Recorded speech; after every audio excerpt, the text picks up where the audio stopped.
కళ్యాణదుర్గం కూటమి అభ్యర్థి అమిలినేని సురేంద్రబాబు ప్రచారాన్ని హోరెత్తిస్తున్నారు. కందుర్పి మండలంలోని నాగేపల్లి, మలినూరు సహా పలు గ్రామాల్లో రోడ్ షో నిర్వహించారు. టీడీపీ ప్రచారానికి గ్రామంలో విశేష స్పందన వస్తుంది. ఇక అమిలినేని సురేంద్రబాబుకు గజమాలతో ఘన స్వాగతం పలుకుతున్నారు. అమిలినేని ఆధ్వర్యంలో వైసీపీ నేతలు పలువురు టీడీపీ కండువా కప్పుకున్నారు. గ్రామాల్లో ప్రజలతో మమేకమై వారి సమస్యలను వింటూ వెంటనే వారి సమస్యలు పరిష్కరిస్తామంటూ హామీ ఇస్తున్నారు. మే 13వ తేదీన టీడీపీని అత్యధిక మెజారిటీతో గెలిపించాలి అని ప్రజలను అభ్యర్థించారు. చంద్రబాబు అమిలినేనిపై అభిమానంతో ఓ గిరిజన మహిళ పాట పాడి ఆకట్టుకున్నారు. కందుర్పి మండలంలోని చాలా గ్రామాలు కనీసం రోడ్డు సౌకర్యం కూడా లేక దయనీయ స్థితిలో ఉన్నాయన్నారు. తాము వాహనాల్లో ప్రచారానికి రావాలి అంటే గంటల సమయం పడుతుంది అని, ఇక అత్యవసర పరిస్థితుల్లో గర్భిణీ స్త్రీలు, బాలింతలు ఆసుపత్రులకు వెళ్లాలంటే ఎంత ఇబ్బందికర పరిస్థితులు ఉన్నాయో కల్లారా చూస్తున్నామన్నారు. వైసీపీ అభ్యర్థి ఎంపీ తలారి రంగయ్యకు నియోజకవర్గాన్ని అభివృద్ధి చేయాలి అనిపించలేదంటూ ప్రశ్నించారు.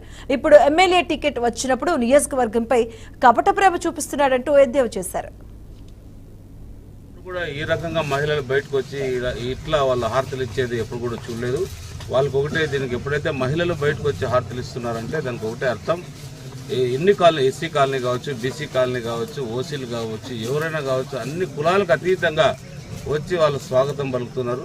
ప్రతి ఒక్క కులం కూడా, ప్రతి ఒక్కరు కూడా తెలుగుదేశం పార్టీ నాయకుడైన చంద్రబాబు నాయుడు గారిని ఎప్పుడు ముఖ్యమంత్రి అవుతాడనే దాంట్లో ఎదురు చూస్తున్నారు. వాళ్ళందరూ కూడా ఒకటే తెలియజేయడం జరిగింది. ముఖ్యమంత్రిగా చంద్రబాబు నాయుడు 4వ తారీఖులో ప్రమాణ స్వీకారం చేసే అవకాశాలు బాగున్నాయి. ఖచ్చితంగా ఆయన ప్రమాణ స్వీకారం చేస్తాడు.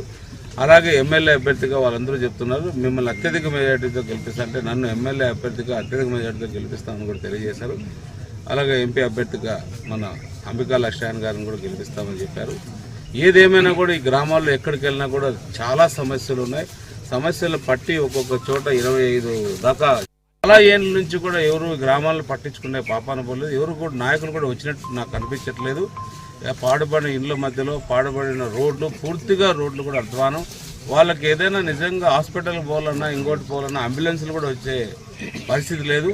ఎవరైనా ఆడవాళ్ళు నిజంగా గర్భిణీ స్త్రీలో లేదా బాలింతలో వెళ్ళాలంటే కూడా అంబులెన్స్లు ఇంకొక గ్రామానికి లేదా కొందరు కట్మెంట్గా రోడ్లు మనకు మౌలిక సదుపాయాలు కల్పించగలిగితే నిజంగా ఒక అద్భుతం జరుగుతుంది ఈ ప్రాంతాల్లో.